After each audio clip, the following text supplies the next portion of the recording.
있으니까 오늘은 조금 크게 얘기를 해야 됩니다. 예. 안녕하세요. 경영학부 송혜주입니다. 네, 송혜주 씨 네. 시작해 주세요. 사랑의 본질은 주고 받음이라고 생각합니다. 주는 것은 사랑입니다. 나 자신을 더 알아가며 먼저 사랑해야 남을 사랑할 수 있습니다. 자신에 대한 이해와 애정 없이 남을 사랑하는 것은 욕구의 결핍을 갈구하는 것에 가깝다고 볼 수 있습니다. 예를 들어 볼드모트와 해리포터는 둘 다 영아기에 부모님을 잃어 사랑을 충분히 받지 못하고 컸지만 해리포터는 주변 사람들과의 관계 속에서 사랑을 내재화하며 자신을 사랑한 반면 볼드모트는 그렇지 못하고 대안적 가치들, 예를 들어 돈, 권력, 명성 등에 집착하다가 파멸하게 됩니다. 한편 받는 것 역시 사랑이라고 생각합니다. 사랑받고 싶어하는 것은 인간의 기본적인 욕구이며 사랑을 받음으로써 얻는 긍정적인 감정들의 효과는 절대 무시할 수 없습니다. 따라서 사랑은 나를 존경하고 타인을 존경하며 동시에 그로 인해 얻어지는 감정들이라고 볼 수 있습니다.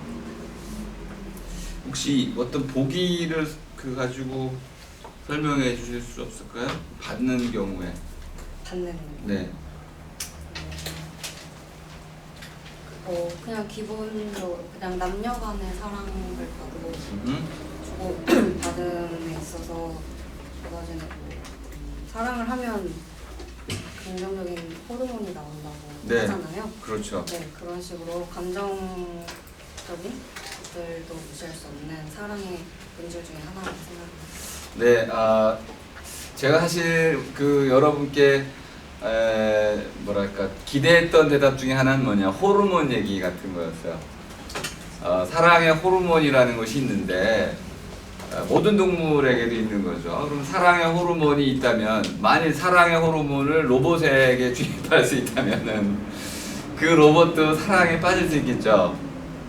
이런 얘기들이 나온다면 우리 사랑을 새롭게 이해할 수도 있습니다. 사랑이라는 것은 우리 몸의 구조와 연결되어 있는 것이고, 우리가 살아가는 방식과 연결되어 있는 것이고, 우리 생리화학적인 이런 호르몬의 구조와 관계에 있는 것이죠. 물론 이제 고차원적으로 보온이, 관심이, 책임이 이런 것하고 연결되지만은 근본적으로 우리가 걸으려면 다리가 있어야 하는 것처럼 사랑의 어떤 밑바탕, 하부 구조라고 할 수 있는 무엇인가가 있어야 되고, 오늘날에는 물리주의적 관점에서 보자면은 그런 것들을 사랑의 본질이라고 이해를 하고 있습니다. 그래서 프로이 말하는 것과 정반대되는 입장들이 많이 생겨나고 있는데, 그런 부분에 대해서 혹시 토론이 나오지 않았을까 하고 기대했었는데 아마 어느 팀에서는 나온 것 같아요. 자, 질문을 받아보겠습니다.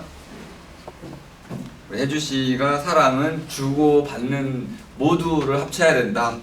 특히 자기 이해에 기초해서 자기가 이제 추구하는 올바른 가치관 이런 것도 필요하고, 또 본질적인 거, 사랑을 받을 때 우리가 호르몬이 나오듯이 기쁨이라는 거, 즐거움이라는 거, 충동이라 이런 것도 필요하다.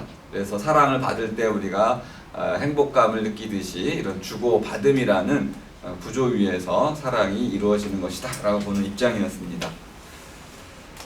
네, 연수 씨.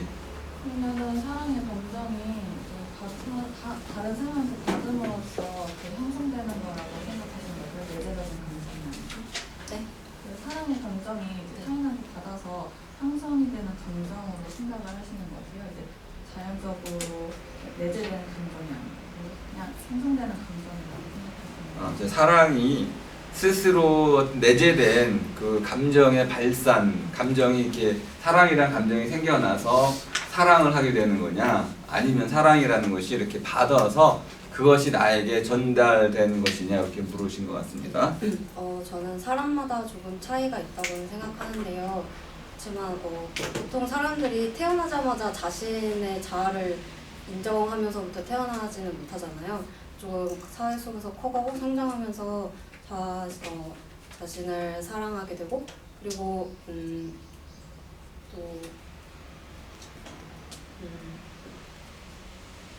태어나면서부터 자기 자신을 사랑하면서 태어난 사람은 그렇게 많지 않다고 생각이 들어서, 저는 스스로 생겨나는 것보다는 내재화하는 것이 경우가 더 많다고 생각합니다. 기본적인 입장은 이런 거였네요. 사람은 태어날 때 그러면 사랑하는 사람이 어디 있어? 태어날 때 말하는 사람이 어디 있나요? 태어난 뒤에 말을 듣고 부모님, 엄마한테 특히 말을 듣고 말을 배워서 말을 하게 되는 것처럼 사랑을 이제 받음으로써 그것을 내재화하고 이게 사랑이라는 것을 깨닫게 돼서 자기도 그 사랑을 실천하게 된다는 배워나가는 과정의 역동적 과정으로 이해를 하셨습니다. 좋고요. 자, 두 번째 발표자를 모시겠습니다. 네.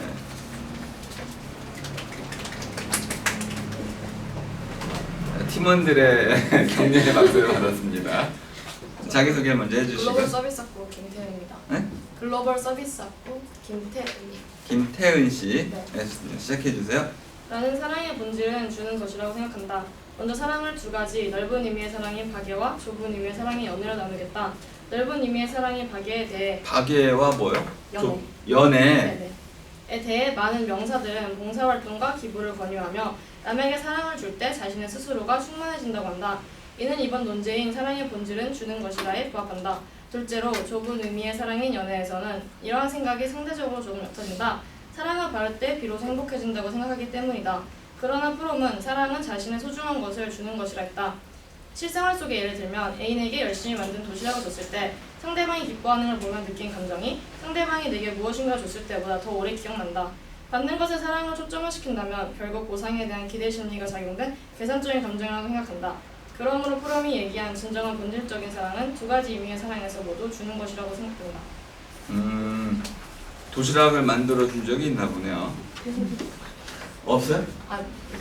있습니다. 있어요? 도시락을 우리들의 행복한 시간이라는 데 보면 그 여자 주인공이 주먹밥 비슷한 거를 만들어 왔는데 먹을 수가 없이 짜가지고 그 서로 이제 숨기는 장면이 나타나죠. 그래도 서로 즐겁고 행복하다는 걸 알 수 있습니다.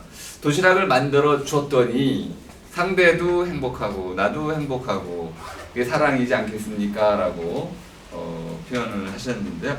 박에도 마찬가지네요. 그죠? 근데 가끔 이런 일들이 있죠. 도와주러 갔더니 봉사를 하러 갔더니 봉사를 받으시는 분들이 싫어하는 경우가 있어요. 제대로 된 봉사일까요? 아닐까요? 늘 궁금하게 만드는, 의문을 갖게 만드는 부분들이 있는데요. 그러니까 준다는 것을 언뜻 보니까 단순히 주는 것만 얘기하고 있지는 않은 것 같아요. 그 안에 내용적으로는 주고받음이라는 관계를 설정해 놓으신 듯 합니다. 강조는 주는데 했지만은. 자, 질문 있으면 받아보겠습니다. 네. 준민 씨. 받는 거에 대해서 계산적이라고 하시고 네. 부정적으로 보시는 것 같은데 이런 경우를 생각해봤어요. 그 기사에서 봤는데 어떤 남자가 그 사고를 당해서 식물인간이 됐는데 뇌사 상태에서 깨어났는데 식물인간의 상태는 그대로 유지되고 뇌만 깨어나서 엄마가 이제 내 앞에서 뭐라고 하는지를 10년 동안 다 듣고 산 거예요.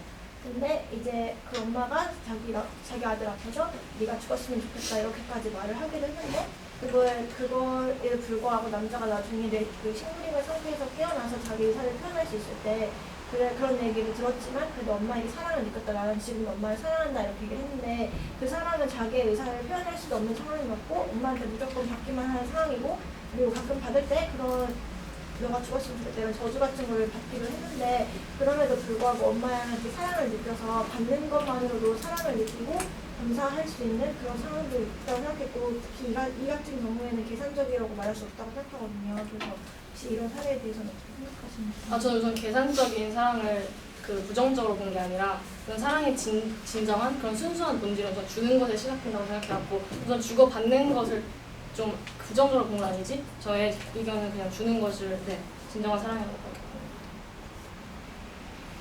생각합니다. 식물인간 얘기가 제가 지금 딱 이해가 안 됐습니다.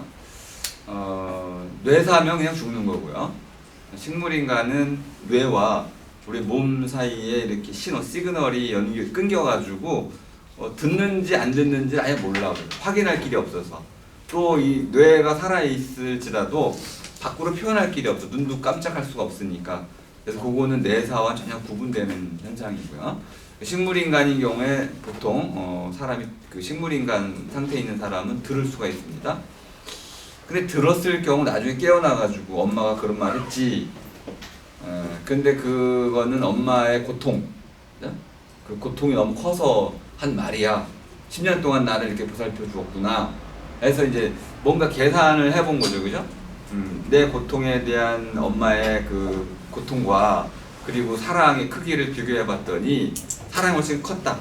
그래서 결과적으로 난 엄마를 이해해, 엄마 고마워 이렇게 얘기했다는 건지 그 계산이 그런 의미인지 정확히 제가 그 식물인간 사례에서 받는다는 것 속에서의 계산이 뭘 의미하는지 지금 이해가 잘 안 됐어요.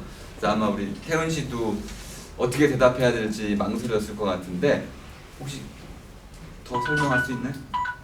그러니까 받는다는 거 자체가 계산적이어서 그거랑 주고받은 이렇게 관계가 설정된 것 같아서 그냥 난 이렇게 받으면 사랑을 느낀다 이런 생각 아예 없이 그러니까 그런 걸 아예 표출할 수 없고 받는다는 거로부터 기쁨을 느낀다는 것 자체를 느낄 수 없는 상황인데 네. 이제 조금 이해가 됐습니다. 예, 됐습니다. 태은 씨 들어가시고요. 박수 한번 주세요. 제가 정민 씨 얘기를 다 알아듣진 못했습니다. 그런데 왜 이 문제를 제기했는지 좀 생각이 좀 났어요. 식물인간은 엄마가 아이를 사랑할 때도 반응할 수 없습니다. 그러니까 엄마는 받는 게 아무것도 없어요. 사랑을 막 베풀어 주지만 식물인간은 그냥 식물인간 상태로만 있으니까 엄마가 받는 거는 아무것도 없고 그냥 살아있는 거죠. 근데 심지어 이 엄마는 주면서 이 아이가 빨리 죽었으면 좋겠다는 마음까지 갖고 있습니다. 그러니까 사랑을 주는 건지 의무감 때문에 아이를 돌보는 건지 지금 헷갈리고 있어요. 그죠?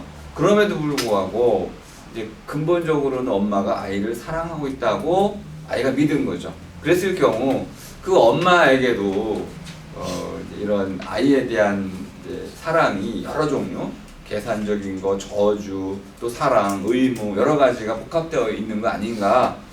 요렇게 아마 요 현상 자체는 계산과는 좀 약간 분리되어 있는 현상 같습니다. 그래서 우리가 이해하기 좀 어려운데 네, 마칠 시간이 돼가지고 사랑이라는 것은 원래 의미로는 불사르다 이런 뜻입니다. 그러니까 사랑이라는 건 뜨거운 감정이 맞는 거죠. 남녀 간에도 있을 수 있고요. 또 반려견에 대한 사랑, 또 우주에 대한 사랑도 가능하고 신에 대한 사랑도 가능하고요. 우리가 어떤 것에 대해서 뜨거운 마음으로 불타오르게 되면 사랑이라는 감정을 갖게 됩니다. 다만 그 사랑이란 감정은 나를 태워 없앨 수도 있고요. 상대방을 태워 없앨 수도 있고 파괴할 수도 있습니다. 증오를 낳을 수도 있고 저주를 낳을 수도 있습니다. 다만 사랑이라는 것은 함께 타오르는 가깝게 하는 힘이기 때문에 잘못 로미오와 줄리엣처럼 서로 이질적인 관계에서 만나게 되면 모두를 파멸시키기도 하고요.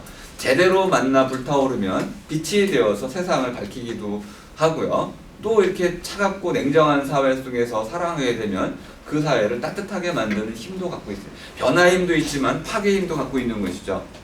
근데 L.A. 프롬은 너무 건전한 사회라는 책을 썼죠. 너무 건전한 측면에서만 사랑을 얘기했고 사랑의 다양한 측면들에 대해서는 좀 제대로 통찰하지 못한 듯하다.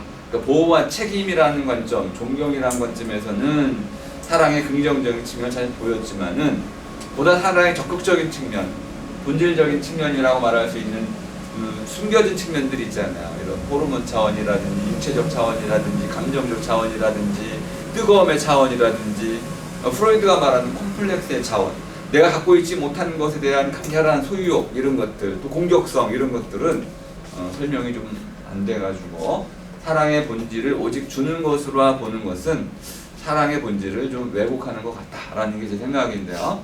그런 이제 토론이 좀 있었기를 좀 여러분이 아마 했을 거예요. 그런 토론들을 앞으로 계속 반성해 보시고 사랑의 본질을 새롭게 이해하는 그런 계기가 됐으면 좋겠습니다. 자, 오늘 강의 마치겠습니다. 수고하셨습니다.